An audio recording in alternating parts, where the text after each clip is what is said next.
The rain hammered against the floor-to-ceiling windows of Meridian, the most expensive restaurant in downtown Seattle, while inside, billionaire tech mogul Ethan Ross sat slumped in his private booth, staring at his phone screen. The message was still there, glowing like a neon sign of his failures. Ethan, I can't do this anymore. The money, the lifestyle, the fake people, it's not me. I'm keeping the ring but not the promise. Don't contact me. Isabella. His hands shook as he set the phone down on the marble table. 6 months of planning the perfect proposal, a $2 million ring, a private island in Greece, all of it meant nothing. Isabella was gone, and she'd taken the last piece of his faith in love with her. Another whiskey, sir? His assistant Jake asked quietly. Make it a double, Ethan muttered, loosening his tie. The restaurant was empty except for his two closest friends, Blake and Cameron, who'd been watching him drink away his sorrows for the past hour. Blake, a real estate mogul with more money than sense, leaned forward. Look, man, forget Isabella. She never deserved you anyway. Easy for you to say, Ethan shot back. You've never had your heart ripped out and served on a silver platter. Cameron, the calmer of his two friends, adjusted his glasses. Maybe this is a sign, Ethan. Maybe you've been looking for love in all the wrong places. Wrong places? Ethan laughed bitterly. I've dated models, actresses, socialites, businesswomen, they all want the same thing. My bank account. The whiskey arrived and Ethan downed it in one gulp, feeling the burns slide down his throat. Outside, the storm was getting worse and he could see people running for cover under awnings and shop doorways. You know what your problem is? Blake said, signaling for another drink. You're too picky. You overthink everything. I'm not picky enough, Ethan countered. Every woman I meet comes with an agenda. That's because you meet them at charity galas and business dinners, Cameron pointed out. Maybe you need to find someone normal. Blake scoffed. Normal? Ethan Ross doesn't do normal. The man owns 3 companies, 2 jets, and a yacht bigger than most people's houses. Maybe that's the problem, Ethan said quietly, staring into his empty glass. Maybe I need to find someone who doesn't know any of that. Good luck with that, Blake laughed. Your face has been on every business magazine cover for the past 5 years. The conversation might have ended there, but the whiskey was making Ethan feel reckless. The pain in his chest from Isabella's rejection was mixing with years of disappointment, creating a dangerous cocktail of desperation and defiance. You want to know something? Ethan said suddenly, his voice getting louder. I'm done with this whole dating game. Done with background checks and prenups and wondering if someone loves me or my money. So what are you going to do? Become a monk? Blake joked. Ethan stood up abruptly, swaying slightly. The alcohol and heartbreak were making him feel bold in a way that would probably embarrass him tomorrow. No. I'm going to prove that real love still exists. How exactly do you plan to do that? Cameron asked, looking concerned. Ethan walked to the window, pressing his palm against the cold glass. Through the rain, he could see people hurrying past, their faces hidden under umbrellas and hoods. Ordinary people living ordinary lives, untouched by the complications of extreme wealth. I'm going to marry the first girl who walks through that door, he announced. Blake nearly choked on his drink. You're what? You heard me, Ethan said, turning back to face his friends. The very next woman who walks into this restaurant, I'm going to marry her. Ethan, you're drunk, Cameron said gently. You don't mean that. I'm not that drunk, Ethan insisted, though he had to grab the back of his chair for balance. And I absolutely mean it. If love is real, if there's such a thing as fate or destiny or whatever you want to call it, then it shouldn't matter how I meet someone. Blake was grinning now, sensing an opportunity for entertainment. This is insane. I love it. What if she's married? Then I'll wait, Ethan said firmly. What if she's not your type? Then I'll learn to make her my type. Cameron stood up, clearly worried. Ethan, listen to yourself. You can't just marry a random stranger. Why not? Ethan demanded. Arranged marriages worked for centuries. At least this way, I'll know she's not after my money, she won't even know who I am. And how exactly do you plan to hide the fact that you're worth $8 billion? Blake asked. Ethan thought for a moment, the wheels in his alcohol-soaked brain turning slowly. I'll pretend to be someone else. Just a regular guy. This is the stupidest idea you've ever had, Cameron said. Or the smartest, Ethan countered. Think about it. No expectations, no preconceptions, just 2 people getting to know each other. Blake was practically bouncing in his seat. I'm in. This is better than reality TV. You're not in anything, Cameron said firmly. This is Ethan's life we're talking about. Exactly, Ethan said. My life, my choice. And I choose to trust in something bigger than myself for once. Thunder crashed outside so loud it shook the windows. The storm was reaching its peak, and Ethan knew that anyone caught in this weather would be desperate for shelter.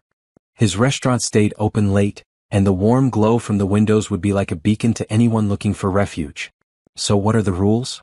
Blake asked, clearly treating this like a game. No rules, Ethan said. Just, when she walks in, I introduce myself, get to know her, and see what happens. And if nothing happens? Cameron asked. Then at least I'll have tried something different. Jake, who had been quietly cleaning glasses behind the bar, looked up nervously. Sir, should I prepare for this somehow? Just act normal, Ethan said. Actually, don't call me sir anymore. Just Ethan. This is happening, Blake said, rubbing his hands together. This is actually happening. Cameron shook his head but sat back down. Fine. But I'm staying to make sure you don't do anything completely insane. Too late for that, Blake laughed. Ethan straightened his tie and ran a hand through his dark hair. The whiskey was making everything feel surreal, like he was watching someone else's life unfold. But beneath the alcohol and the pain, there was something else, a tiny spark of hope that maybe, just maybe, he was about to change his life forever. Outside, the storm raged on, and inside Meridian, 3 men waited for destiny to walk through the door. The clock on the wall ticked past 11 p.m. Most restaurants would be closing soon, but Meridian stayed open until midnight for their exclusive clientele. Ethan found himself staring at that door, wondering what kind of woman would be out in weather like this. Last chance to back out, Cameron said quietly. Ethan shook his head. I meant what I said. The next woman through that door is going to be my wife. As if summoned by his words, the brass handle turned, and the door began to open. The door swung open with a gust of wind and rain, and Ethan's heart stopped. A young woman stumbled inside, soaked to the bone and shivering. Her curly black hair was plastered to her head, and her simple jeans and oversized sweater clung to her small frame. She stood in the doorway for a moment, looking around with wide, uncertain eyes. She was beautiful, not in the polished, artificial way of the women Ethan usually dated, but in a natural, unguarded way that took his breath away. Her dark skin glistened with raindrops, and when she tucked a strand of wet hair behind her ear, he noticed her hands were stained with what looked like paint. Oh my God, Blake whispered. She's gorgeous. Cameron grabbed Ethan's arm. You don't have to do this. But Ethan was already standing, his legs moving before his brain could catch up. The alcohol had made him bold, but something about this woman made him feel steady for the first time all evening. Excuse me, he called out, his voice carrying across the nearly empty restaurant. The woman looked up, startled. Up close, he could see that she was younger than him, probably mid-20s, with intelligent brown eyes and full lips that were currently turning blue from the cold. I'm sorry, she said quickly, her voice soft but clear. I know this is a fancy place. I was just trying to get out of the rain. I can leave dash. No, Ethan said, reaching her before she could turn around. Please don't leave. Are you okay? She looked at him suspiciously, clearly not used to kindness from strangers. I'm fine. Just wet. You're freezing, he said, noticing how she was trying to hide her shivering. Let me get you something warm to drink. I can't afford dash. It's on the house, Ethan said quickly. I work here. The lie came so easily he almost believed it himself. Behind him, he heard Blake snort with laughter, but he ignored his friend. You work here? She asked, looking at his expensive suit. Manager, he said, improvising. Night shift. She studied his face for a long moment, and Ethan felt like she was seeing right through him. But finally she nodded. Okay, thank you. Just something hot. Tea maybe? Perfect. Why don't you sit down? He gestured to a table near the fireplace, away from his friends who were watching the whole thing like it was dinner theater. As she walked toward the table, Ethan caught a glimpse of a canvas bag slung over her shoulder. Through the wet fabric he could see the corner of what looked like a sketch pad. Jake, he called to his assistant, who was still behind the bar looking confused. Could you bring us some hot tea? And maybe a towel? Of course, sir, I mean Ethan, Jake stammered. The woman had taken a seat at the table, and she was looking around the restaurant with wide eyes. Ethan realized she was probably intimidating by the marble floors, crystal chandeliers, and original artwork on the walls. This place is incredible, she said when he joined her. I've walked past it 100 times, but I never imagined it was so beautiful inside. You live around here? Ethan asked, settling into the chair across from her. A few blocks away, she said, then quickly added, well, for now anyway. There was something sad in her voice that made Ethan want to ask more, but Jake arrived with the tea and a fluffy white towel. Thank you, she said gratefully, wrapping the towel around her shoulders. This is really kind of you. It's nothing, Ethan said, though he was already wondering how he was going to explain this to Jake later. I'm Ethan, by the way. Naya, she said, warming her hands on the teacup. That's a beautiful name. She smiled for the first time since entering the restaurant, and Ethan felt something shift in his chest. My grandmother chose it. She said it meant flowing water in some ancient language. It suits you, Ethan said, thinking of how she'd looked coming in from the storm. They sat in comfortable silence for a moment while Naya sipped her tea. Ethan found himself studying her face, the way her eyes crinkled slightly when she smiled, the small scar above her left eyebrow, the way she held her cup like it was precious. So what brings you out in a storm like this? He asked. Naya's expression clouded over. Work stuff. I had a meeting that ran late and then I missed the last bus. What kind of work do you do? She hesitated as if deciding whether to trust him. I'm an artist. Well, trying to be one anyway. That's amazing, Ethan said, and he meant it. What kind of art? Paintings mostly. Some sketches. She gestured to her bag. I always carry my sketch pad. You never know when inspiration will strike. Can I see? Naya looked surprised. You want to see my work? If you don't mind sharing. She studied his face again as if trying to figure out his angle. Most people, Ethan realized, probably asked about her art but didn't really care about the answer. Finally, she reached into her bag and pulled out a slightly damp sketch pad. These are just practice sketches, she said, flipping through pages. Nothing fancy. But Ethan was amazed by what he saw. Her drawings were full of life and emotion, street scenes with incredible detail, portraits that seemed to capture the very soul of her subjects, landscapes that made him want to visit places he'd never heard of. Naya, these are incredible, he said, and he wasn't just being polite. You're really talented. She blushed, closing the sketch pad quickly. You're just being nice. I'm not. I mean it. Have you ever shown these anywhere? A few coffee shops around town have let me hang some paintings, she said modestly. But nothing serious.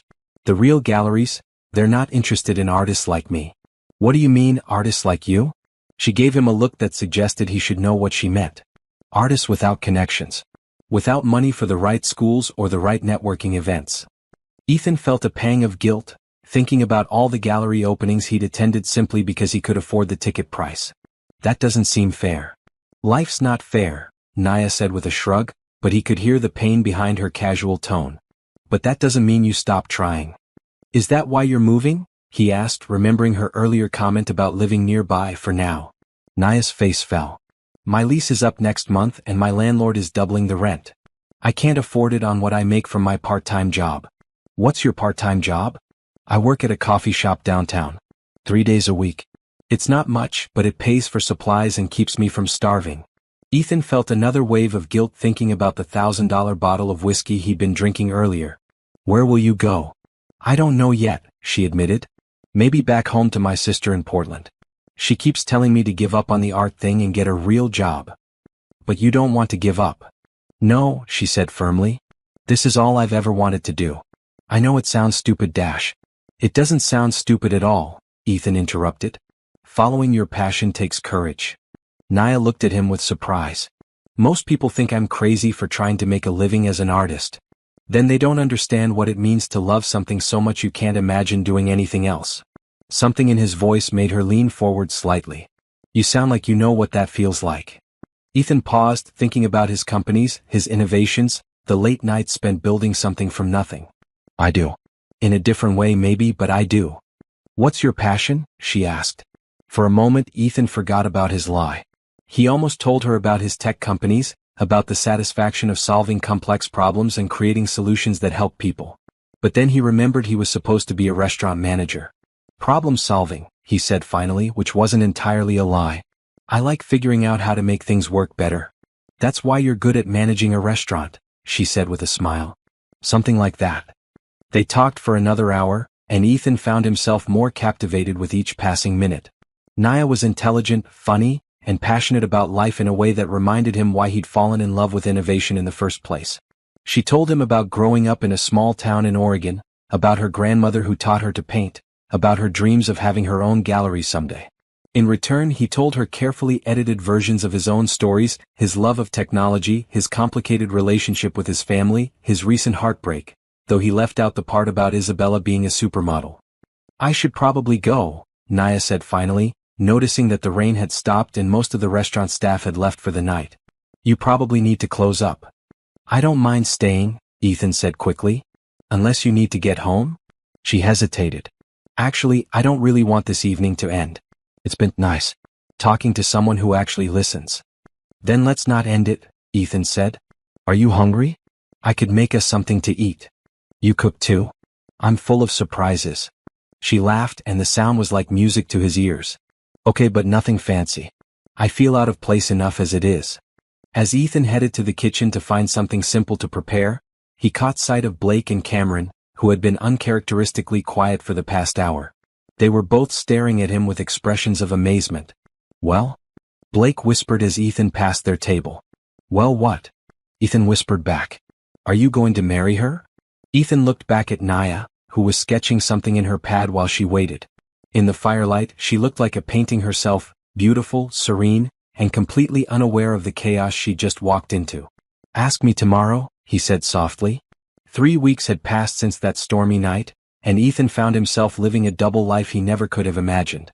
Every morning at 7 a.m. he would park his Lamborghini 6 blocks away from Meridian and walk to the restaurant, where he would spend the day pretending to be a manager while actually running 3 companies via encrypted phone calls and carefully scheduled video conferences.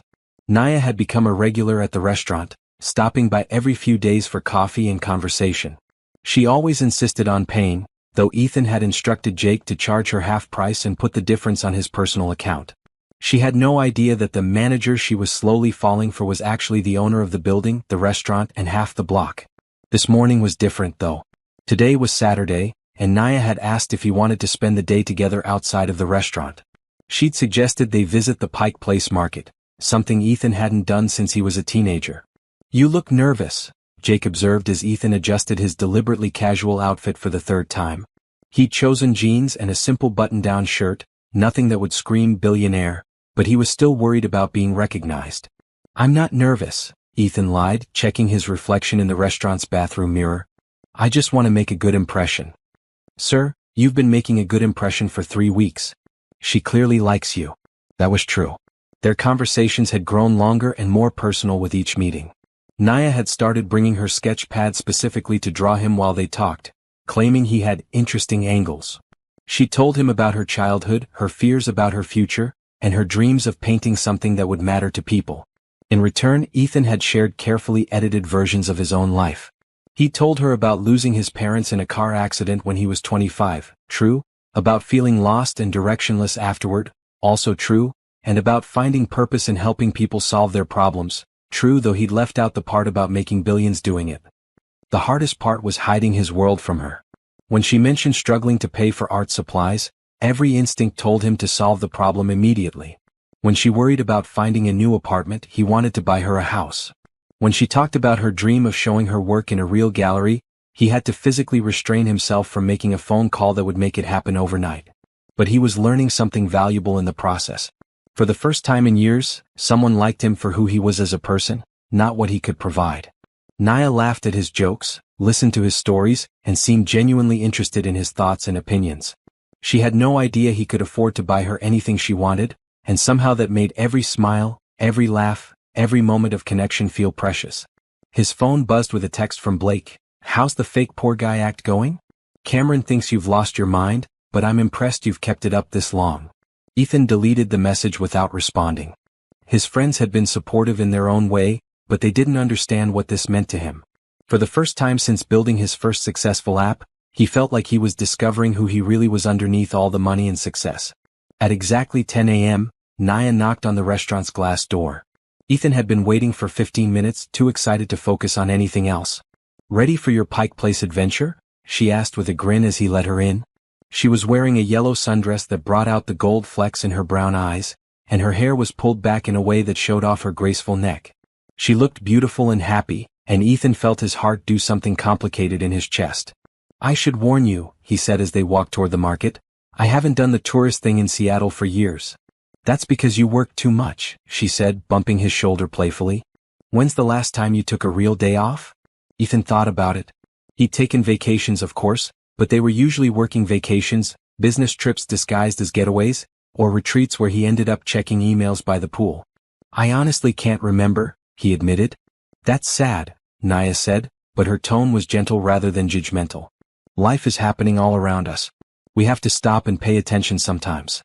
As they walked through the market, Ethan began to see Seattle through Naya's eyes. She stopped at every flower stand to smell the bouquets, chatted with vendors about their produce, and sketched the fish-throwing performers while laughing at their jokes. She moved through the world with a curiosity and joy that was infectious. Try this, she said, offering him a sample of honey from a local beekeeper's stand. It's good, Ethan said, though he was more focused on watching her face light up as she tasted it. Good? It's amazing. This man has been keeping bees for 30 years. Do you know how much skill and patience that takes? Ethan found himself buying a jar of the honey, not because he particularly needed it, but because Naya's enthusiasm made him want to support the beekeeper's craft. They spent the morning wandering through the market, and Ethan was amazed by how much he was learning. Not just about honey and flowers and fish, but about Naya. She approached everything with genuine interest and respect, treating the teenage musician busking for change with the same attention she gave the master craftsman selling hand-carved wooden bowls. You're really good with people, he observed as they sat sharing a bag of mini donuts. What do you mean? You make everyone feel important. The way you talk to people, ask them about their work, it's like you really care. Naya looked surprised. Of course I care. Everyone has a story worth hearing. Not everyone thinks that way. Then they're missing out, she said simply. Some of my best paintings came from conversations with strangers. Like that man selling flowers. Did you see the way his hands moved when he talked about arranging bouquets? There's art in everything if you pay attention. They were walking past a small gallery tucked between a spice shop and a vintage clothing store when Naya stopped suddenly. What is it? Ethan asked. Nothing, just. She was staring at a painting in the window. I applied to show my work here 6 months ago. They never even responded to my email. Ethan looked at the painting she was studying. It was technically competent but lacked the emotion and life he'd seen in her sketches. Their loss, he said. Maybe. Or maybe I'm not ready yet. Can I see more of your work? Ethan asked impulsively. I mean more than just sketches. Your actual paintings. Naya hesitated. They're not very good. Let me be the judge of that. She studied his face for a long moment, then made a decision. Okay. But only because you've been so nice to me. My apartment is just a few blocks from here. As they walked toward her building, Ethan felt nervous in a way he hadn't experienced since high school. He was about to see where and how she lived, and he was worried about his reaction. He'd grown up with money, and even before his success, his family had been comfortable. He wasn't sure he knew how to hide his shock if her living situation was as difficult as she'd hinted. Her building was older but well-maintained, with a small community garden in front where someone had painted a colorful mural on the wall. Naya's apartment was on the 3rd floor, and as she unlocked the door, she turned to him with a nervous smile. It's not much, she said. But when Ethan stepped inside, he was immediately struck not by what the apartment lacked, but by what it contained. The space was small, probably less than 500 square feet, but every inch had been thoughtfully arranged. Plants filled the windows, books were stacked neatly on improvised shelves, and the walls were covered with her artwork. Naya, he breathed, turning slowly to take it all in. These are incredible. The paintings were even more impressive than her sketches. She'd captured Seattle in a way he'd never seen before. Not the touristy landmarks, but the real city. A grandmother waiting for the bus in the rain, her face full of patience and dignity. Children playing in a fountain, their joy almost leaping off the canvas. A homeless veteran sitting outside a coffee shop, portrayed with such humanity that Ethan felt his throat tighten. You really think they're good? Naya asked quietly. I think they're extraordinary, Ethan said, and he meant it. Naya, these belong in a real gallery. People need to see this work. I've tried, she said with a sad smile. But the art world is complicated. It's not just about talent. Ethan thought about the gallery owners he knew, the collectors who attended his charity events, the connections he could make with a single phone call. But he couldn't reveal any of that without explaining who he really was. Maybe I could help, he said carefully. I mean, I know some people in the restaurant business. Sometimes they display local artwork. That's sweet of you to offer, but I can't ask you to do that. You're not asking. I'm offering. They stood close together in the small space, surrounded by her beautiful work, and Ethan felt something shift between them. The air seemed to crackle with possibility, and when Naya looked up at him, he saw something in her eyes that made his heart race. "Ethan," she said softly. "Yes. Thank you. For everything. For the tea that first night, for listening to me, for being you." He reached up to tuck a strand of hair behind her ear and she didn't pull away. "Thank you for letting me into your world." They might have kissed then. Ethan could feel the pull between them, the way gravity seemed to be drawing them together. But his phone chose that moment to ring with the specific tone he'd assigned to emergencies from his companies. "I'm sorry," he said, stepping back reluctantly. "I have to take this." Naya nodded, though he could see disappointment in her eyes. "Of course." Ethan stepped into her tiny bathroom and answered the call. "This better be important," he said quietly. "Sir, we have a problem with the Henderson acquisition." His assistant's voice came through the phone. "They're threatening to pull out unless you're in the meeting Monday morning." "Can't Blake handle it?" "They specifically requested you." "Sir, this deal is worth $200 million. Ethan closed his eyes, feeling the weight of his real life crashing back down on him. "Fine. Schedule it for 9 a.m. When he came back out, Naya was watering her plants by the window. "Everything okay?" she asked. "Just work stuff," he said, hating how easily the lies came now. "Listen, I should probably get back to the restaurant. Sunday prep, you know." "Of course," she said, but he could see that she was hurt by his sudden change in mood. As they walked back through the city, the easy conversation from earlier was replaced by a tension Ethan didn't know how to address. He wanted to tell her everything, who he was, what he felt for her, how he was falling in love with her more deeply every day. But he also knew that the moment he revealed the truth, everything would change. At the restaurant door, Naya turned to face him. "I had a wonderful time today," she said. "So did I." "Ethan?" she said as he reached for his keys. "Yeah. Sometimes I feel like there's something you're not telling me. Like you're holding back somehow." His heart hammered in his chest. "What do you mean?" "I don't know exactly. You just seem. I don't know how to describe it. Like you're used to a different kind of life than the one you're living now." Ethan forced himself to meet her eyes. "We all have things in our past we don't talk about right away." She nodded slowly. "I suppose that's true. I just hope that when you're ready you'll trust me enough to share them." As she walked away, Ethan stood outside his own restaurant, watching the woman he was falling in love with disappear around the corner. He pulled out his phone and stared at it for a long moment before typing a message to his assistant. "I need you to research art galleries in Seattle. Specifically, which ones are looking for new artists to showcase."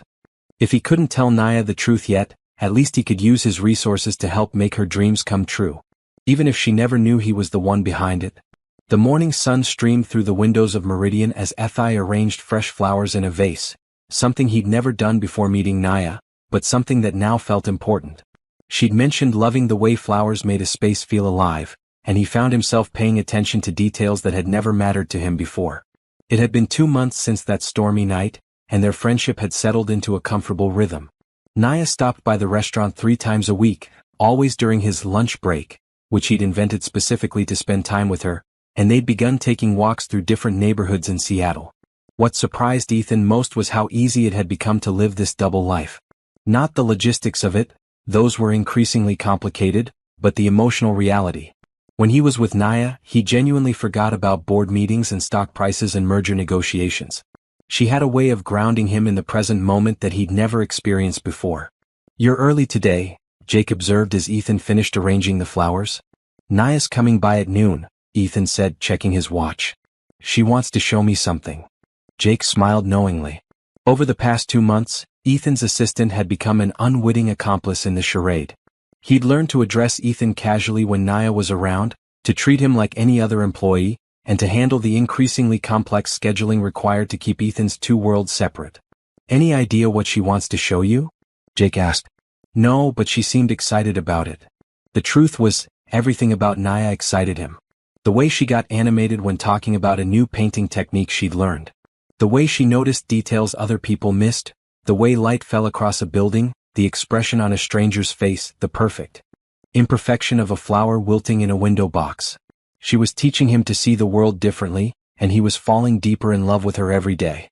His phone buzzed with a text from Cameron. "Board meeting moved to 2 p.m. today. Also, Blake wants to know if you're ever going to actually propose to this girl or if this is the world's most elaborate practical joke." Ethan quickly typed back, "Tell Blake to mind his own business. And I'll be there at 2. The restaurant door chimed, and Ethan looked up to see Naya practically bouncing with excitement. She was carrying a large portfolio case and wearing the biggest smile he'd seen on her face since they'd met. "Okay," she said without preamble, "you have to promise not to make fun of me." "I would never make fun of you," Ethan said, coming around the counter to greet her. "What's going on?" "I did something crazy," she said, setting her portfolio down carefully. "Remember how you said I should try to get my work in more places?" "Of course. Well, I took your advice. I spent the last week putting together a professional portfolio, and I've been visiting galleries and coffee shops and even some corporate offices, asking if they'd be interested in displaying my work." Ethan felt his heart skip. "And?" "3 places said yes," she said, her voice rising with excitement.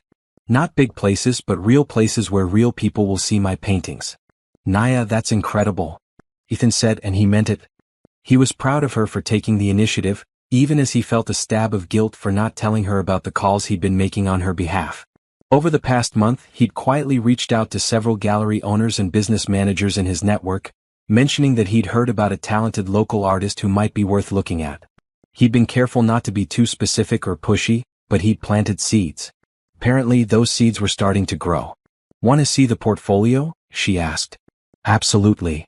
Naya opened the case and began pulling out photographs of her paintings, each one professionally shot and matted. Ethan was amazed by what he saw. She'd clearly spent considerable time and money putting this together, and the result was stunning. "These photos don't do the paintings justice," she said as she spread them across a table, "but they give people an idea of my style." "How did you afford professional photography?" Ethan asked, then immediately regretted the question when he saw her face fall slightly. "I've been saving up for months," she said quietly. "I've been eating a lot of peanut butter sandwiches, but it was worth it." Ethan felt another wave of guilt. While she'd been sacrificing meals to afford professional photos, he'd spent more on lunch yesterday than she probably spent on food in a week. "I'm sorry," he said quickly. "I didn't mean to pry. I'm impressed by your dedication." Her smile returned. "It's okay. I know it might seem silly to spend money I don't have on something that might not work out, but I realize that if I don't believe in my own work enough to invest in it, how can I expect anyone else to?" "That's not silly at all," Ethan said. "That's smart business." "Speaking of which," Naya said, pulling out a small notebook, "I was hoping you could help me with something. I've never sold my work professionally before, and I have no idea how to price things. You manage a business. Do you have any advice?" Ethan stared at the notebook, where she'd written down a list of her paintings with question marks next to each one. The prices she was considering were so low they were almost insulting to her talent. "Can I ask you something first?" he said carefully. "How much do you spend on materials for an average painting?" "Depends on the size, but usually around $50 to $70 for canvas, paints, brushes if I need new ones." "And how long does it take you to complete a painting?" "Again, depends on the size and complexity. Anywhere from 20 to 60 hours. Ethan did quick math in his head. Even at minimum wage, her time alone was worth more than she was planning to charge, never mind the cost of materials or the value of her artistic skill. "Naya," he said gently, "you're undervaluing your work." "What do you mean?" "Look at this painting," he said, pointing to a photograph of her portrait of the grandmother at the bus stop. "How long did this take you?" "About 40 hours. "And materials?" "Maybe $60. So you have $100 in hard costs, plus 40 hours of skilled labor. If you were paying someone else to do 40 hours of work that required this level of skill and training, what would you pay them?" Naya looked uncomfortable. "I see what you're getting at, but I'm not exactly in demand. I can't charge what established artists charge." "You're not charging what established artists charge," Ethan pointed out. "You're charging less than what it costs you to make the work. That's not sustainable. But if I price things too high, no one will buy them." Ethan thought about the art collection in his penthouse. Paintings he'd bought for hundreds of thousands of dollars from artists whose work didn't move him half as much as Naya's did. "What if we think about it differently?" he suggested. "What if instead of starting with the lowest price you think people might pay, you start with what the work is actually worth, and then find the people who recognize that value?" Naya was quiet for a long moment, studying her photographs. "You really think my work is worth more than I'm charging?" "I think your work is worth more than you know," Ethan said honestly. She looked up at him with an expression he couldn't quite read. "Why are you so supportive of me?" I mean, we've only known each other for 2 months and you've been nothing but encouraging about my art, my dreams, everything. Most people think I'm crazy for trying to make a living as an artist. Ethan felt his heart rate pick up. This was dangerous territory, the space between truth and the lies he'd been telling. Maybe because I see something in you that you don't see in yourself yet. What do you see? I see someone with incredible talent who's also brave enough to pursue something she loves, even when it's hard. I see someone who makes the world more beautiful just by paying attention to it. I see. He paused, realizing he was about to say too much. You see what? She asked softly. I see someone special, he finished. They looked at each other across the table covered with photographs of her art, and Ethan felt that familiar electricity in the air. But this time, instead of pulling back, Naya reached across the table and took his hand. Thank you, she said. For believing in me. For seeing something worth believing in. Her hand was warm and soft, with paint stains under her fingernails that she'd probably tried to scrub off. Ethan thought about his own hands, soft from a life of luxury, manicured by professionals, unmarked by real work. But when she touched him, none of that seemed to matter. Naya, he said, his voice coming out rougher than he'd intended. Yes. I need you to know that spending time with you has been the best part of my days. These past 2 months, they've changed something in me. They've changed something in me too, she said. What do you mean? I used to think that caring about someone was a luxury I couldn't afford. That I needed to focus all my energy on my art, on surviving, on building some kind of stable life before I could let anyone else matter to me. And now I think maybe caring about someone is what makes all the rest of it worthwhile.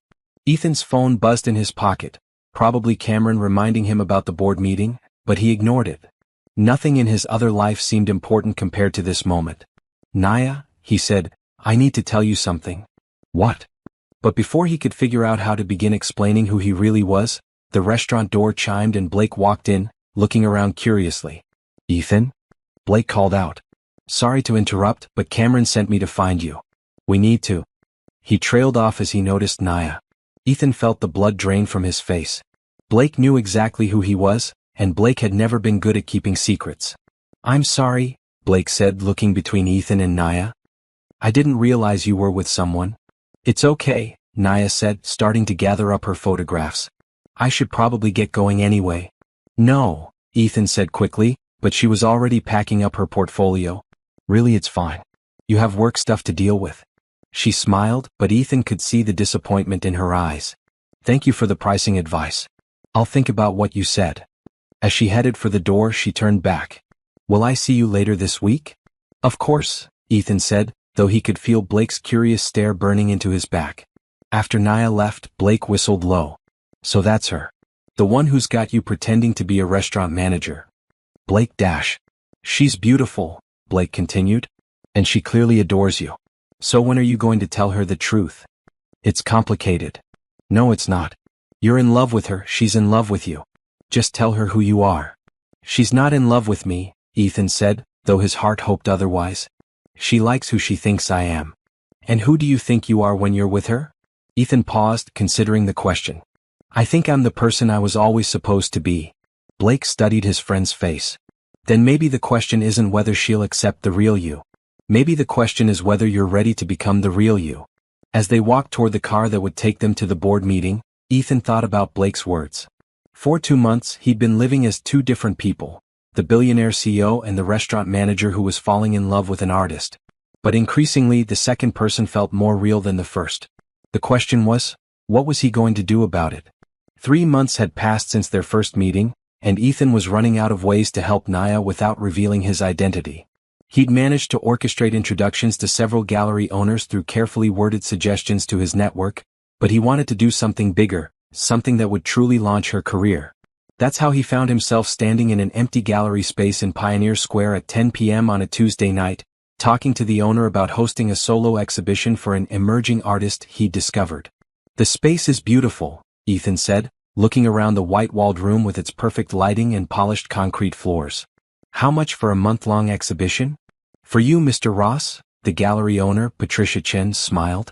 Considering your generous donations to the arts community, I'd be happy to discuss a reduced rate.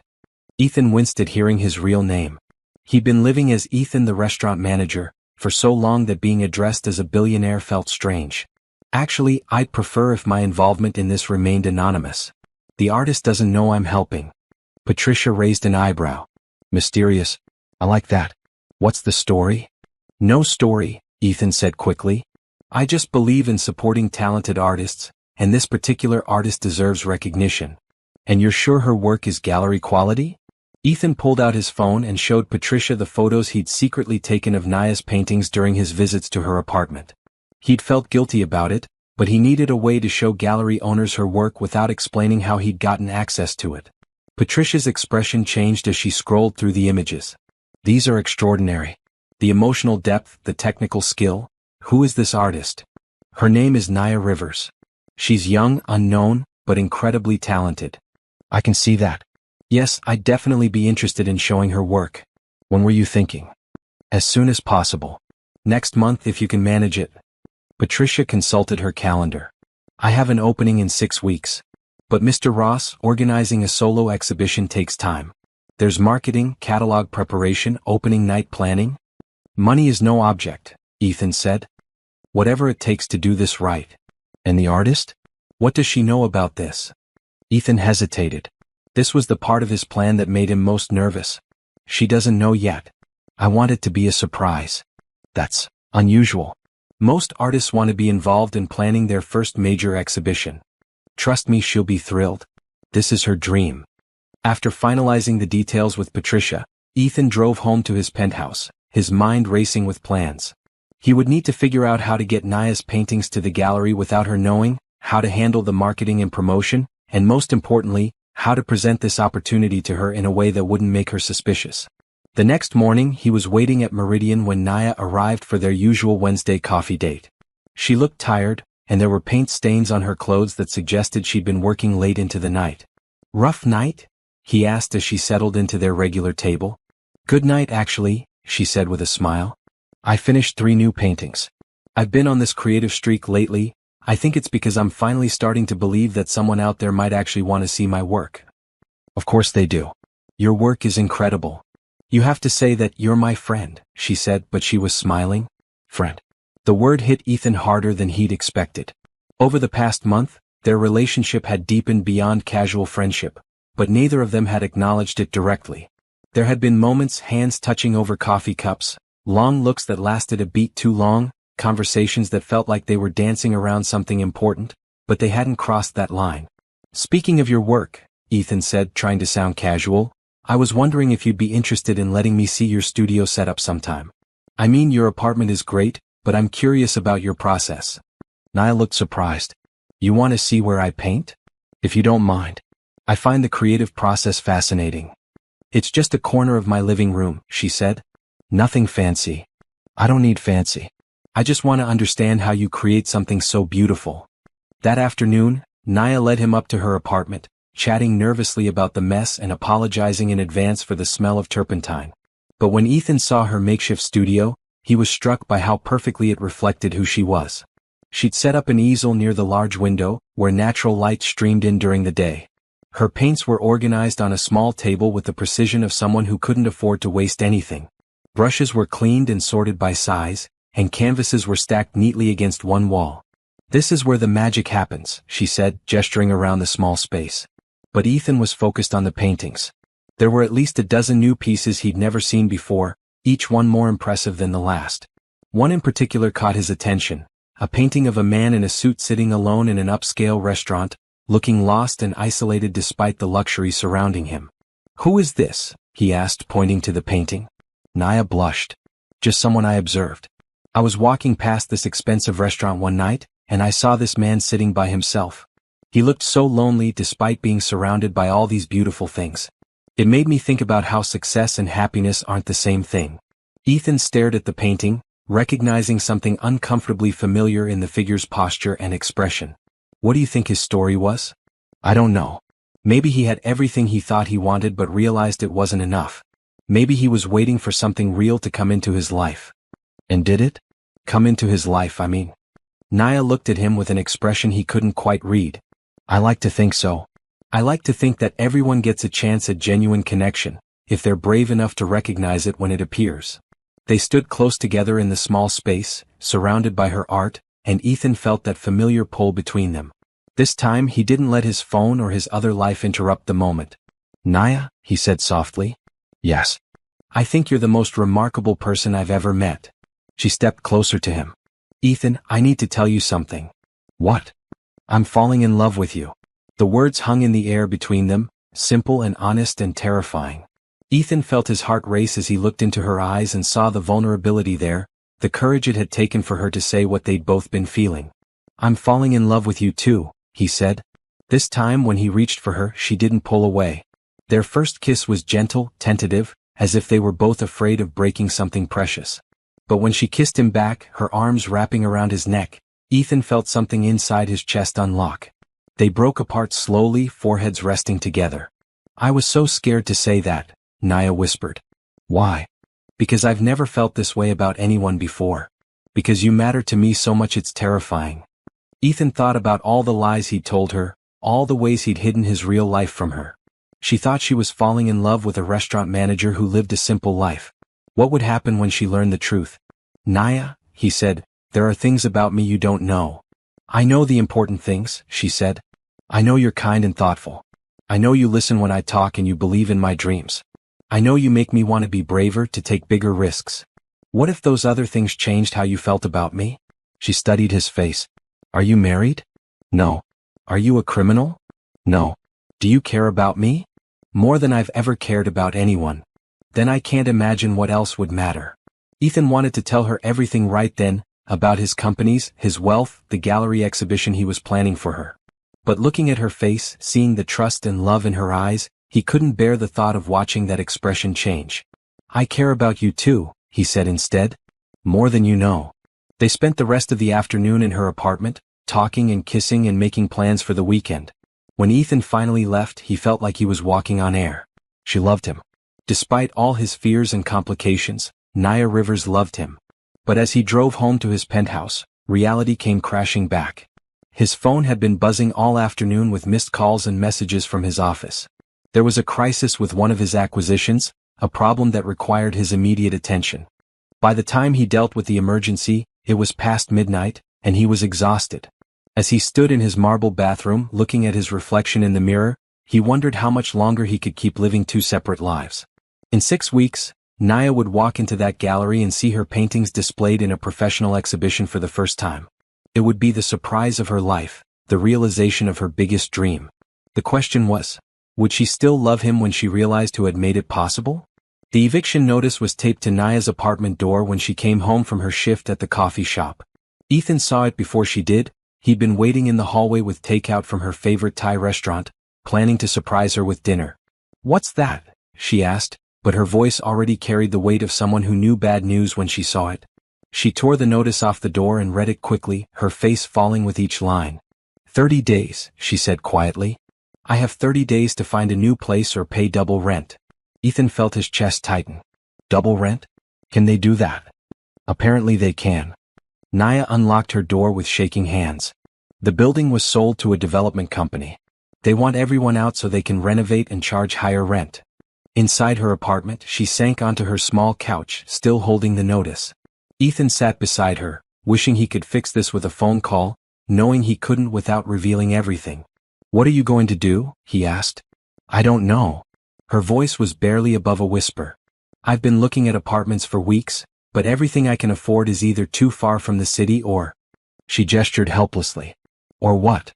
"Or in neighborhoods where I don't feel safe walking alone at night." Ethan thought about his penthouse with its 3 empty bedrooms, his vacation house in the San Juan Islands sitting unused for months at a time. He could solve this problem in minutes, but Naya would never accept that kind of help from a restaurant manager.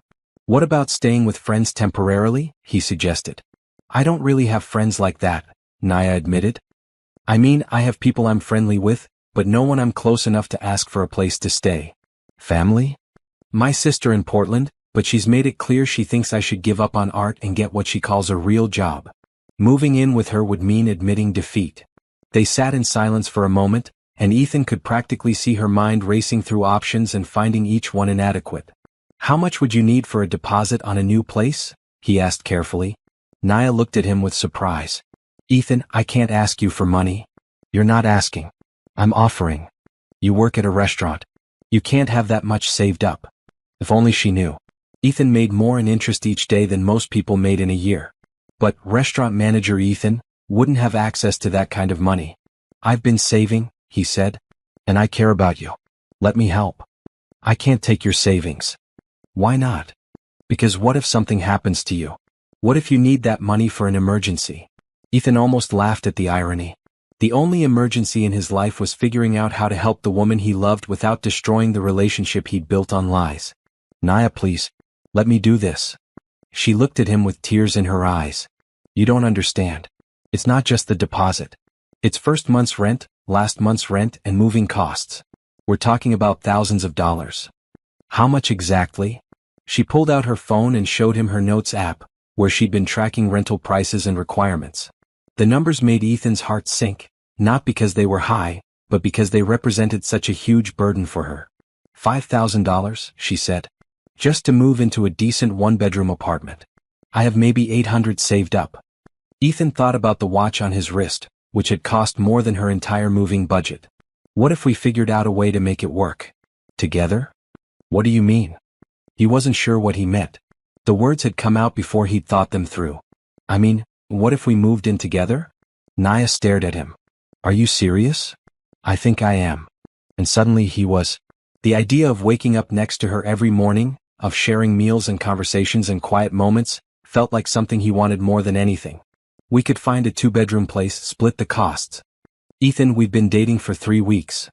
So normal people don't move in together after 3 weeks. Maybe we're not normal people. She was quiet for a long moment, studying his face. This is crazy. Crazy good or crazy bad? I don't know yet. She stood up and began pacing around her small living room. What if it doesn't work out? What if we drive each other crazy? What if What if it's the best decision we ever make? She stopped pacing and looked at him. You really want to do this? I want to do whatever keeps us together and keeps you in Seattle pursuing your dreams. But what about your place? Where do you live now? Ethan felt panic rise in his throat. He'd been so focused on helping her that he hadn't thought about the logistics of his own living situation. I'm staying with a friend temporarily, he said. His couch. It's not ideal. So you need a place too? I need a place with you. The words hung in the air between them, loaded with implications neither of them had expected to face so soon. But looking at Naya's face, seeing the hope warring with fear in her expression, Ethan knew he meant it. Okay, she said quietly. Okay. Let's do it. Let's find a place together. Ethan's phone chose that moment to ring with the tone he'd assigned to urgent business calls. He glanced at the screen and saw his CFO's name.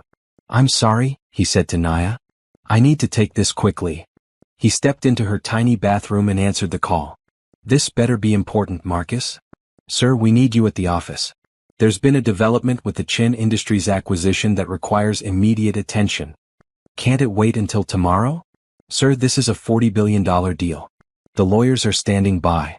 Ethan closed his eyes, feeling the familiar pull between his two worlds. I'll be there in an hour. When he came out of the bathroom, Naya was sitting on her couch looking deflated.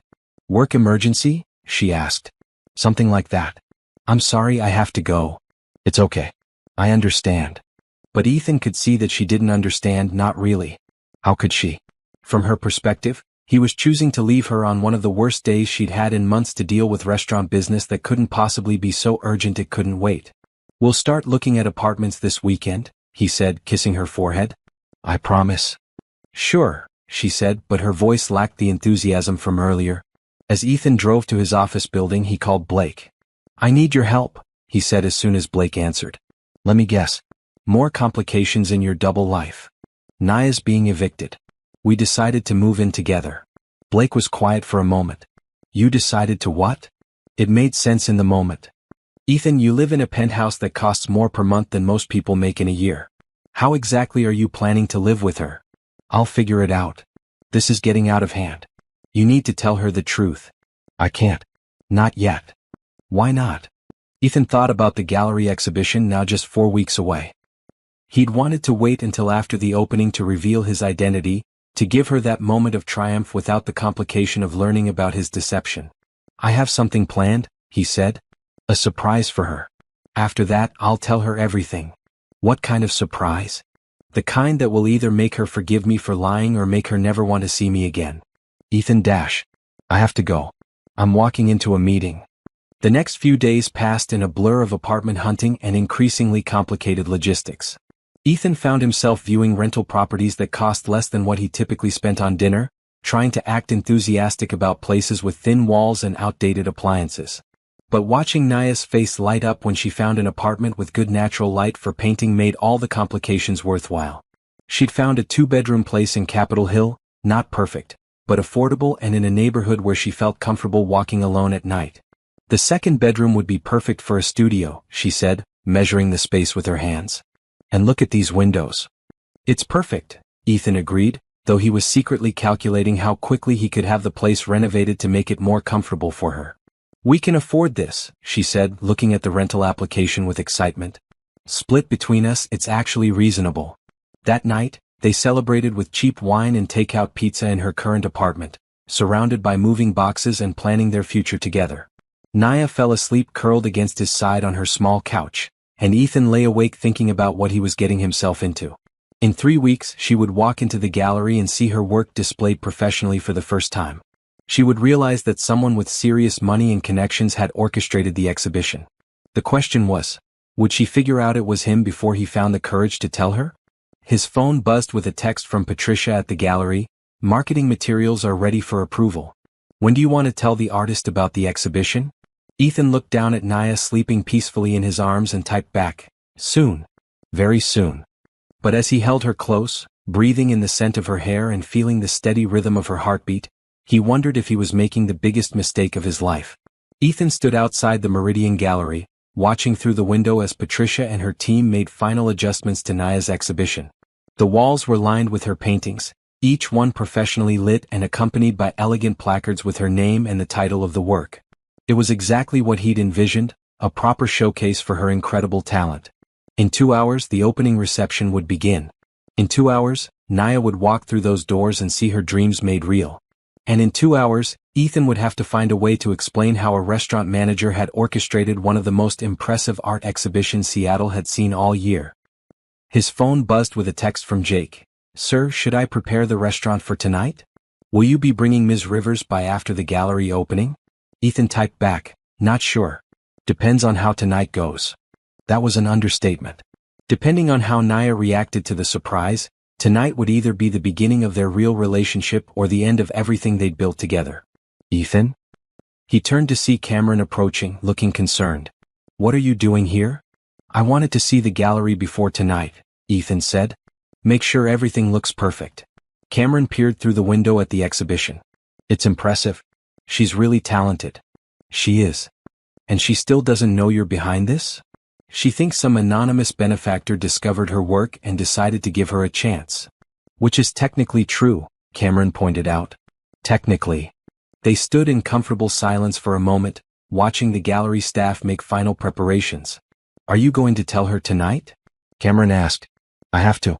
After she sees this, she's going to have questions I can't answer without revealing who I really am. And you're prepared for her reaction? Ethan thought about all the possible ways this could go wrong. Naya could feel manipulated, lied to, patronized. She could see his orchestration of the exhibition not as a gift, but as proof that she hadn't earned her success on her own merit. No, he admitted. I'm not prepared at all. Meanwhile, across town, Naya was standing in front of her bedroom mirror, trying to decide between 2 dresses she'd found at a thrift store. The invitation to her own exhibition opening had arrived 3 days ago, delivered by messenger to her coffee shop job. She still couldn't quite believe it was real. Ms. Rivers, the invitation had read, you are cordially invited to the opening reception of your solo exhibition, Seeing Seattle, The Art of Naya Rivers, at the Meridian Gallery. She'd read it 5 times before the words sank in. Someone she still didn't know who had seen her work and thought it worthy of a professional exhibition. The gallery coordinator, Patricia, had been kind but mysterious when Naya called with questions. An anonymous benefactor saw your work and was impressed, Patricia had explained. They wanted to give you this opportunity. But how did they see my work? I mean, where? I'm not at liberty to say. The benefactor prefers to remain anonymous for now. Naya had wanted to ask more questions, but the opportunity was too incredible to question too deeply. Someone believed in her work enough to invest in a professional exhibition. That was all that mattered. Now, standing in front of her mirror, she felt a mixture of excitement and terror. Tonight, real art critics and collectors would see her work. Tonight, her dreams would either come true or be crushed in the most public way possible. She chose the navy blue dress, simple but elegant, something that wouldn't distract from her art. As she applied the small amount of makeup she owned, her phone rang. "How are you feeling?" Ethan's voice was warm and familiar, immediately calming her nerves. "Terrified," she admitted. "What if no one likes the paintings? What if this mysterious benefactor made a mistake?" "That's impossible," Ethan said firmly. "Your work is incredible, and tonight everyone else is going to see what I've known all along." "I wish you could be there with me," she said. "I know you have to work, but I'm going to be so nervous." Ethan was quiet for a moment. "Actually, I was thinking I might be able to stop by after the restaurant closes." "Really? You do that?" "Of course. This is the most important night of your life so far. I want to be there." After they hung up, Naya felt calmer. Whatever happened tonight, Ethan would be there to support her. Over the past month of living together, he'd become her anchor, the person who believed in her even when she didn't believe in herself. Their new apartment was small but perfect for them. Ethan had insisted on paying a larger share of the rent since he made more money at the restaurant, and he'd somehow managed to afford small improvements that made the space more comfortable. Better lighting for her studio corner, a decent coffee maker, even some plants for the windows. Sometimes she wondered how a restaurant manager could afford to be so generous, but when she'd asked, he'd explained that he'd been saving money for years and was happy to spend it on making their life together better. It was sweet, even if it sometimes made her feel guilty about how little she contributed financially. At 7 p.m., Naya stood outside the Meridian Gallery, clutching her small purse and trying to work up the courage to go inside. Through the windows, she could see people already gathering, wine glasses in hand, looking sophisticated and intimidating. "You can do this," she whispered to herself. "This is your dream." She pushed open the door and stepped inside, immediately overwhelmed by what she saw. Her paintings, hung on the pristine white walls like they belonged there. Professional lighting made the colors rich and vibrant, and elegant placards beside each piece made them look important, worthy of attention. "Naya." Patricia appeared beside her with a warm smile. "You look beautiful. Are you ready to meet your admirers?" "My admirers?" "Oh yes, there's already quite a buzz about your work. Several people have inquired about purchasing pieces." Naya felt lightheaded. "People want to buy my paintings?" "Absolutely. Your benefactor was right to believe in your talent." For the next hour, Naya moved through the gallery in a daze. People, real art lovers and collectors, stopped her to discuss her work, to ask about her inspiration and technique. A food critic from the Seattle Times wanted to interview her. A gallery owner from Portland expressed interest in showing her work. It was everything she dreamed of and more. "Excuse me, are you the artist?" Naya turned to see an elegant older woman studying her painting of the lonely man in the restaurant. "Yes, I'm Naya Rivers." "This piece is extraordinary," the woman said. "The emotion you've captured. It's like you can see right into this man's soul. He looks so isolated despite all the luxury around him." "Thank you. That's exactly what I was trying to convey." "Has it sold yet?" I'm not sure," Naya admitted. She hadn't even thought about the business side of the evening. Patricia appeared at her elbow. "Actually, that piece has already been purchased." The buyer requested anonymity but paid full asking price. As the evening progressed, Naya learned that several of her paintings had sold, including some of her favorites. The prices Patricia quoted made her head spin, more money than she'd made in the past 6 months combined. "I don't understand," she said to Patricia during a quiet moment. "Who is buying these? And who organized all this?" "I told you your benefactor prefers anonymity. But I can tell you that this person clearly has excellent taste and significant resources. This exhibition is beautifully curated and professionally marketed. Someone invested considerable time and money in your success." Naya looked around the gallery trying to process what was happening. 6 months ago, she'd been struggling to afford art supplies. Tonight, she was the featured artist at a prestigious gallery opening, with people lining up to buy her work. It felt surreal, like someone else's life. At 9 p.m., she was talking to a collector about her painting techniques when she saw a familiar figure enter the gallery. Ethan stood in the doorway, looking handsome in a dark suit she'd never seen before, scanning the room until his eyes found hers. "Excuse me," she said to the collector, making her way across the room to him. You made it, she said, throwing her arms around him. I wouldn't miss this, he said, holding her close. How's it going? It's incredible. People are buying my paintings, Ethan. Actual money for my art. That's amazing. I'm so proud of you. Something in his voice made her pull back and look at his face. He seemed nervous, which was unusual for him. Are you okay? You look, I don't know, tense. I'm fine. Just tired from work. But as they walked through the gallery together, Naya noticed that Ethan seemed familiar with the space. He moved through it like he'd been there before, and when Patricia approached them, there was something in her expression that confused Naya. Ethan, Patricia said with a smile that seemed to carry hidden meaning. I'm so glad you could make it. You two know each other? Naya asked. We've met, Ethan said quickly. Patricia, could I speak with you privately for a moment? Of course. As they stepped away, Naya watched their interaction with growing confusion. There was something about their body language, the way they spoke in low, urgent tones, that suggested a familiarity Patricia hadn't mentioned. When Ethan returned to her side, she decided to ask directly. How do you know Patricia? I don't really. We just met tonight. But she knew your name. And you asked to speak with her privately. Ethan was quiet for a moment, and Naya could see him struggling with something. Ethan, what's going on? Before he could answer, a young man in an expensive suit approached them. Excuse me, Mr. Ross? I'm sorry to interrupt, but I wanted to thank you again for this opportunity. The exhibition is exactly what we discussed. Naya felt the blood drain from her face. Mr. Ross. The man looked confused. I'm sorry, I thought, aren't you Ethan Ross? There's been a mistake, Ethan said quickly, but his voice lacked conviction. Naya stared at him, pieces of a puzzle she hadn't known existed suddenly clicking into place. The expensive clothes he sometimes wore, the way he always seemed to have money for things, his familiarity with the gallery, the mysterious benefactor who'd organized her exhibition. Oh my God, she whispered. It was you. Naya Dash. You're the anonymous benefactor. You organized all this. The gallery had gone quiet around them, other guests sensing drama unfolding. Can we talk about this somewhere private? Ethan asked. No, Naya said, her voice rising. We can talk about it right here. How long have you been lying to me? I haven't been lying, Dash. You're not a restaurant manager, are you? You're Ethan Ross. I've seen that name, you're some kind of businessman. Naya, please let me explain. But she was already backing away from him, everything she thought she knew about their relationship crumbling around her.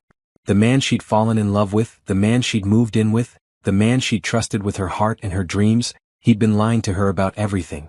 How could you do this to me? She asked, tears starting to flow. How could you make me think I'd earned this? You did earn this. Your talent, Dash. My talent had nothing to do with it, she said, her voice echoing through the gallery. This whole thing is fake.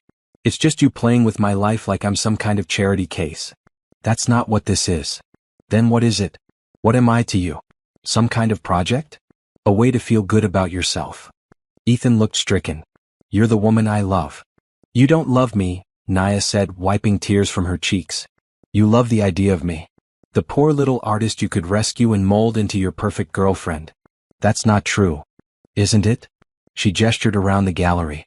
This whole thing, our entire relationship, it's all built on lies. She turned and walked toward the exit, ignoring Ethan calling her name. At the door, she paused and looked back at the gallery full of her paintings, at the life-changing opportunity that now felt tainted and false. Naya, wait, Ethan caught up with her on the sidewalk. Please let me explain. Explain what? How you've been pretending to be someone else for 4 months.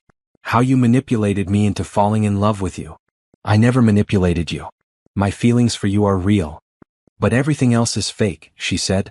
Your job, your apartment, your whole life story, all lies. I wanted to tell you the truth, Dash. When? After you'd gotten tired of playing house with the struggling artist? Never. I was going to tell you tonight after the exhibition. I wanted you to have this moment first. Naya laughed bitterly. This moment? You mean the moment where I find out my biggest success is just my boyfriend playing puppet master behind the scenes? Your success is real. Your talent is real. The only thing that's not real is my job title. Don't you understand? Naya said, fresh tears streaming down her face. It doesn't matter how talented I am if the only reason people are seeing my work is because my rich boyfriend bought me an exhibition. I'll never know if I could have made it on my own. You would have. You will. Maybe. But now I'll never get that chance. Every opportunity that comes my way, I'll wonder if it's because of my talent or because of my connection to you. Ethan reached for her, but she stepped back. I need time to think, she said. I need space. Naya, please don't do this. Don't let my mistakes destroy what we have. What do we have? She asked sadly. I fell in love with someone who doesn't exist. And you fell in love with someone you thought needed saving. That's not true. Isn't it? Would you have even noticed me if I wasn't some struggling artist you could help? Ethan wanted to argue, but looking at her face, he realized that nothing he said would convince her. The trust between them was broken, and he had no one to blame but himself. I'm sorry, he said quietly. For everything. Naya nodded, tears still flowing. So am I. She walked away into the Seattle night, leaving Ethan standing alone outside the gallery that showcased her incredible talent. Through the windows he could see people still admiring her work, still talking about the promising young artist who'd created such moving, honest art. If only he'd been as honest as her paintings.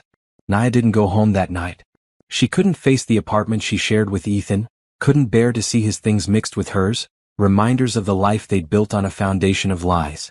Instead, she walked the Seattle streets until her feet ached, then caught a late bus to the airport, where she sat in the fluorescent-lit terminal until morning, calling her sister. I need to come stay with you for a while, she said when Rebecca answered, her voice hoarse from crying. Naya? It's 6 a.m. What's wrong? Everything. I'll explain when I get there. Can you pick me up at PDX this afternoon? Of course, but I have to go. I'll text you my flight information. She used her credit card to book a one-way ticket to Portland, knowing she'd worry about the money later.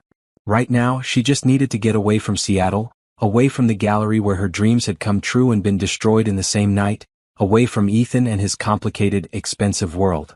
Meanwhile, Ethan sat in his penthouse, staring at his phone and fighting the urge to call her. He'd driven by their apartment twice, but her car wasn't there and she wasn't answering his calls or texts. Blake and Cameron had found him at the gallery after Naya left, and they'd helped him deal with the remaining guests and the awkward questions about the evening's dramatic conclusion. You should have told her weeks ago, Cameron said, not for the first time. I know that now, Ethan snapped, then immediately regretted his tone. I'm sorry. I know you're trying to help. What are you going to do? Blake asked. I don't know. Give her space, I guess. Hope she'll let me explain. And if she doesn't? Ethan thought about a life without Naya in it, about going back to his empty penthouse and his loveless existence, and felt sick to his stomach. Then I'll have gotten exactly what I deserve. Patricia called him that afternoon with an update on the exhibition. 3 more paintings sold this morning, she reported. And I've had inquiries from 2 other galleries about showing her work. That's great, Ethan said, though he felt no joy in Naya's success now that she thought it was tainted. Is she all right? Patricia asked carefully. After last night, She seemed upset. She found out I was behind the exhibition. I was wondering when you'd tell her. She figured it out herself. And she didn't take it well. I imagine not. Anonymous benefactors are romantic in theory, but when the anonymity disappears. Patricia paused. For what it's worth, I think you did the right thing. Her work deserves to be seen. She doesn't see it that way. Give her time. When the shock wears off, she'll realize that no amount of money or connections could have created the response her work received last night. People were genuinely moved by her art. But Ethan wasn't sure time would be enough. He'd seen the look in Naya's eyes, not just anger, but a deep sense of betrayal that cut to the core of who she was as an artist and as a person. In Portland, Naya sat in her sister's pristine kitchen, mechanically eating the sandwich Rebecca had made for her while explaining the whole story. So let me get this straight, Rebecca said when Naya finished. This guy who you thought was a restaurant manager is actually a billionaire who secretly arranged for your art to be shown in a fancy gallery? That's the short version, yes. And you're upset about this, why exactly? Naya stared at her sister. Because he lied to me. Because our entire relationship was built on deception. Or, Rebecca said carefully, because he saw your talent and wanted to help you succeed. Whose side are you on? Yours. Always yours. But Naya, honey, you've been struggling for years to get your art noticed. Someone finally noticed it and gave you the opportunity you've been dreaming of, and you're angry about it. I'm angry about the lies. I'm angry that I can't trust anything about our relationship. I'm angry that I'll never know if my work is actually good enough or if people only care about it because of his connections. Rebecca was quiet for a moment. Can I ask you something? Sure. Do you love him? I thought I did. But how can you love someone you don't really know? You know the important things, don't you? How he treats you, how he makes you feel, how he supports your dreams. He manipulated my dreams. Did he? Or did he use his resources to make your dreams possible? Naya felt fresh tears threatening. You don't understand. The art world is already so unfair, so based on connections and money instead of talent. I wanted to succeed on my own merit. And maybe you would have, eventually. But would you rather struggle for 10 more years trying to prove yourself, or accept that sometimes good things happen because someone who cares about you has the power to make them happen? You think I should forgive him? I think you should figure out what you're really angry about. Are you mad that he lied, or are you mad that he's rich? Both, Naya admitted. The lying I get. That's a valid thing to be upset about. But being rich? That's not exactly a character flaw. It changes everything between us. The power dynamic, Naya struggled to find words for what she was feeling. The what? The fact that he can afford to take care of you? The fact that you won't have to worry about rent or art supplies anymore. I don't want to be taken care of. I want to be an equal partner. Says who? Who decided that equal partnership means you both have to make the same amount of money? Rebecca's questions followed Naya through the next few days as she stayed in her sister's guest room, avoiding Ethan's calls and trying to figure out what she wanted. The exhibition had been extended for another week due to popular demand, and Patricia had been sending her updates about sales and media coverage. Her phone buzzed with another text from Ethan. I know you need space and I'm trying to respect that. But please know that I love you and I'm sorry for handling this so badly. Your art is extraordinary, and that has nothing to do with me. She'd received dozens of similar messages over the past 3 days, each one making her heart ache a little more. Because the truth was she missed him desperately. She missed their morning coffee talks, their walks through the city, the way he listened when she talked about her art. She missed falling asleep curled against his side and waking up to find him watching her with that soft expression that had always made her feel precious. But she also couldn't stop thinking about all the lies. How many times had he let her worry about money while knowing he could solve all her problems with a phone call? How many times had she apologized for not being able to afford nice restaurants or activities while he pretended to be in the same financial situation? On her 4th day in Portland, she was walking through a local art museum when she stopped in front of a painting that reminded her of her own work. It was a portrait of a working-class family, painted with the same attention to humanity and dignity that she tried to bring to her own subjects. She read the placard beside the painting and learned that the artist had been discovered by a wealthy patron who'd sponsored his first exhibition. The artist had gone on to have a successful career, and his work was now in museums around the world. Naya stood in front of that painting for a long time, thinking about Rebecca's questions and Ethan's messages and her own complicated feelings about success and independence and love. That evening she finally called him. Naya. His voice was rough, like he'd been sleeping or crying or both. Hi. Are you okay? Where are you? I'm in Portland, staying with my sister. Are you coming back? I don't know yet. I need to ask you something. Anything. The night we met, when I came into the restaurant, was that planned too? Ethan was quiet for a long moment. No, that was completely random. I just made this stupid bet with my friends about marrying the first woman who walked through the door, but when you came in, none of that mattered anymore. A bet? A drunk, heartbroken bet that I immediately forgot about because I was so taken with you. Everything that happened after that first night was real, Naya. My feelings for you, the time we spent together, the way you changed my life, all of that was real. But the lies were real too. Yes. And I'm sorrier about that than I can express. Why didn't you tell me? Really tell me? At first because I wanted you to get to know me without the complication of money. Then because I was scared you'd leave if you knew the truth. And then because I was in too deep and didn't know how to explain without losing you. You lost me anyway. I know. They were both quiet for a moment, the weight of everything unsaid hanging between them. Ethan? Yes. I miss you. I miss you too. So much it feels like I can't breathe. But I don't know how to trust you again. I don't know how to get past the feeling that our entire relationship was built on lies. I understand. And I know I don't have the right to ask for another chance. But if you're willing to try, I'll spend the rest of my life proving that my love for you is the truest thing I've ever felt. Naya closed her eyes, tears flowing again. I need more time. Take all the time you need. I'll be here. After they hung up, Naya sat in her sister's garden, watching the sunset and thinking about choices and forgiveness and what it meant to build a life with someone. Tomorrow she would have to decide whether to go back to Seattle and try to rebuild what they'd had, or stay in Portland and start over completely. Either way, her life would never be the same. 2 weeks had passed since Nia left Seattle, and Ethan was barely functioning. He'd thrown himself into work with an intensity that worried even his most demanding board members, staying at the office until midnight and returning before dawn. Blake and Cameron had staged an intervention of sorts, showing up at his penthouse with takeout and concerned expressions.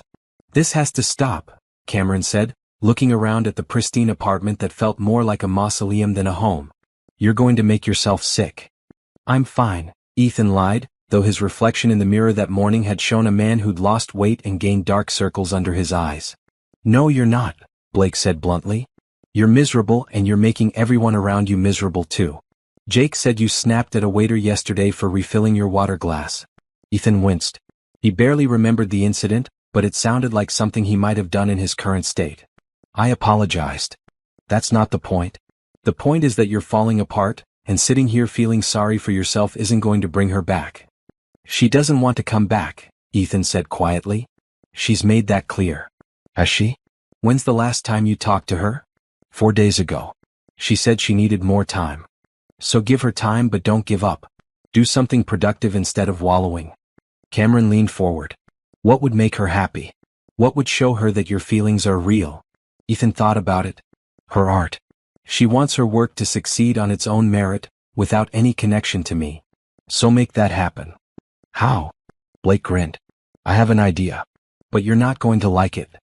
An hour later, Ethan found himself sitting across from Patricia at the gallery, discussing something he'd never imagined he would consider. "You want to what?" Patricia asked, looking confused. "I want to donate my entire art collection to be auctioned for charity, with the proceeds going to support emerging artists who can't afford professional representation or exhibition costs." That's incredibly generous, but I don't understand the connection to Nia. "I want her to be the curator for the auction. Her job would be to select the emerging artists who receive funding, to mentor them through their first professional exhibitions. It would give her credibility in the art world that has nothing to do with me personally." Patricia was quiet for a moment, processing the proposal. "Ethan, your collection is worth millions of dollars. Are you sure about this?" "I've never been more sure of anything." "And you think this will convince her to forgive you?" "No," Ethan said honestly. "I think it will show her that I understand what I took away from her, and that I want to give her the chance to succeed on her own terms." That evening he called Nia. She answered on the 4th ring, her voice cautious. Hi. How are you doing?" "I'm okay. Rebecca convinced me to set up a small studio in her garage. I've been painting again." "That's good. I'm glad you're creating. What about you? How are things?" "I've been thinking about what you said. About wanting to succeed on your own merit." Ethan dash. "I have a proposition for you. A job offer, actually. But I want you to hear me out before you say no." He explained his plan for the charity auction and the Emerging Artist Fund, carefully outlining how her role would be separate from their personal relationship. "You want me to curate an auction of your art collection? I want you to build something meaningful. Something that gives other artists the opportunities they deserve. Something that's entirely yours." Nia was quiet for a long time. "Why would you do this?" "Because I love you. And because I understand now that I can't love you properly if I don't respect what's important to you. This would be a huge career opportunity." "It would be. And whatever you decide about us personally, this offer stands. You're the right person for this job, and it has nothing to do with our relationship." "I need to think about it." "Of course. Take your time." After they hung up, Nia sat in Rebecca's garage studio, staring at a half-finished painting of the Portland skyline. The job Ethan had described would be everything she'd dreamed of, a chance to help other struggling artists, to build something meaningful in the art world, to establish her own reputation and credibility. But it would also mean going back to Seattle. Going back to a city full of memories of Ethan, to the life they'd started building together. "What are you thinking?" Rebecca asked, appearing in the doorway with 2 cups of coffee. "I'm thinking he's either the most manipulative man I've ever met or the most understanding." "Which do you think it is?" "I honestly don't know anymore." Rebecca handed her a cup and sat down on an old stool. "Can I tell you what I think?" "Sure." "I think he's a man who made some stupid mistakes but who genuinely loves you. And I think you're scared not because he lied to you, but because his world is so different from ours." "Maybe." "Nia, you've been painting sad, lonely cityscapes for 2 weeks. Every canvas in here looks like you're missing something. Naya looked around the studio, seeing her recent work with fresh eyes. Rebecca was right. Every painting carried a sense of longing, of something lost. I do miss him, she admitted. But I don't know how to get past the fact that he kept such a huge part of his life secret from me. So ask him to tell you everything. Really everything. And then decide if you can love all of who he is, not just the parts he showed you before. That night, Naya called Ethan back. I'll take the job, she said without preamble. Really? But I have conditions. Name them. First, this has to be completely professional. You can't interfere with my decisions or try to influence which artists I choose to support. Agreed. Second, I want complete transparency about your involvement. No more anonymous benefactor nonsense. If people ask how this fund was created, I want to be able to tell them the truth. Of course. And third, I want you to tell me everything. About your business, your wealth, your life before we met. I want to understand who you really are. I'll tell you anything you want to know.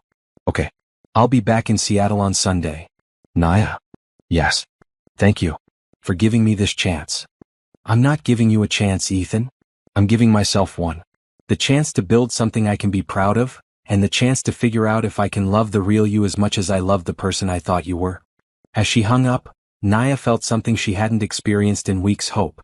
Not for them, necessarily, but for herself, for her future, for the possibility that sometimes the most complicated situations could lead to the most meaningful outcomes.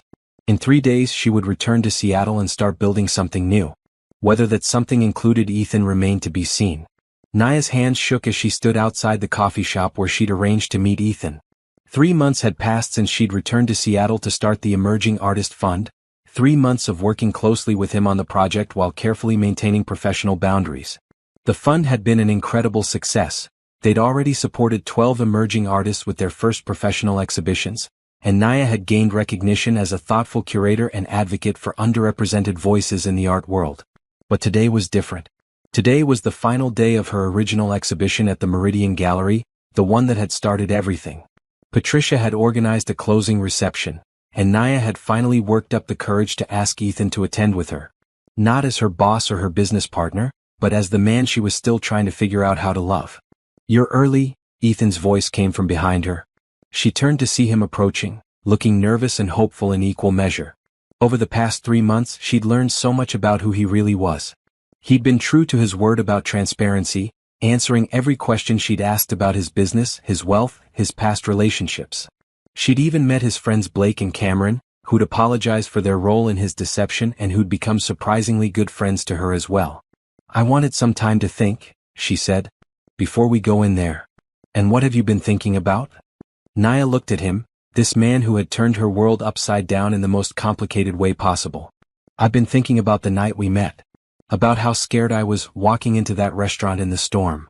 You were brave, Ethan said softly. Braver than I was, even though I was the one with everything to lose. Were you?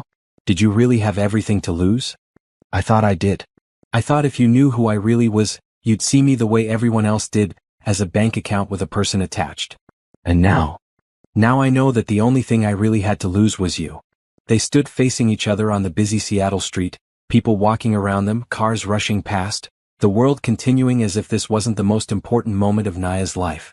I have something to tell you, she said. Okay. I got an offer yesterday. The Whitney Museum in New York. They want me to curate a major exhibition on contemporary American artists. It's everything I've ever dreamed of career-wise. Ethan's face went very still. That's incredible, Naya. You deserve that recognition. It would mean leaving Seattle. Leaving the fund we built together. The fund will be fine. Patricia can take over the day-to-day operations, and we've already established the selection criteria. This opportunity, you have to take it. Do I? Of course you do. It's the Whitney Museum. Naya studied his face, seeing the careful way he was controlling his expression, the way he was trying to be supportive even though she could see the pain in his eyes. What if I don't want to take it? Then you'd be crazy. Maybe I am crazy. Maybe I've been crazy for 3 months trying to figure out how to forgive you when the real problem was that I was scared. Scared of what? Scared of how much I love you.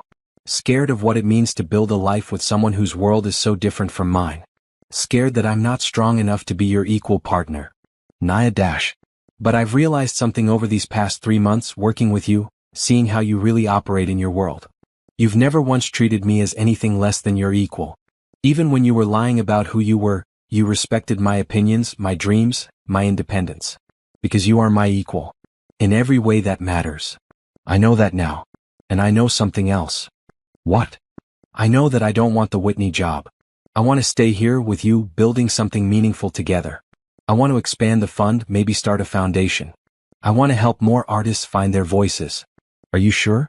Because I would never want you to give up an opportunity like that for me. I'm not giving it up for you. I'm choosing something different because it's what I really want. What we built together, it matters more to me than any prestigious museum position. I love you so much, he said, his voice breaking slightly. More than I ever thought it was possible to love someone. I love you too. The real you. All of you.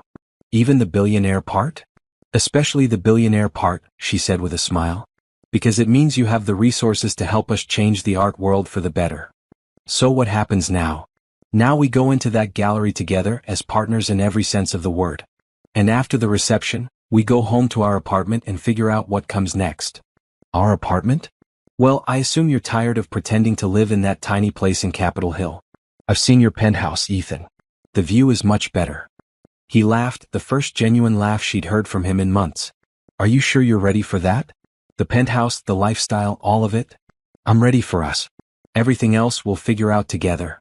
As they walked into the gallery hand in hand, Naya felt a sense of completion she'd never experienced before. The walls were still lined with her paintings, but now she saw them differently. They weren't symbols of a success built on deception. They were proof that love, even complicated love, could create beautiful things. Look, Ethan said, stopping in front of her painting of the lonely man in the restaurant. Someone bought this one. I know. Patricia told me it sold on opening night.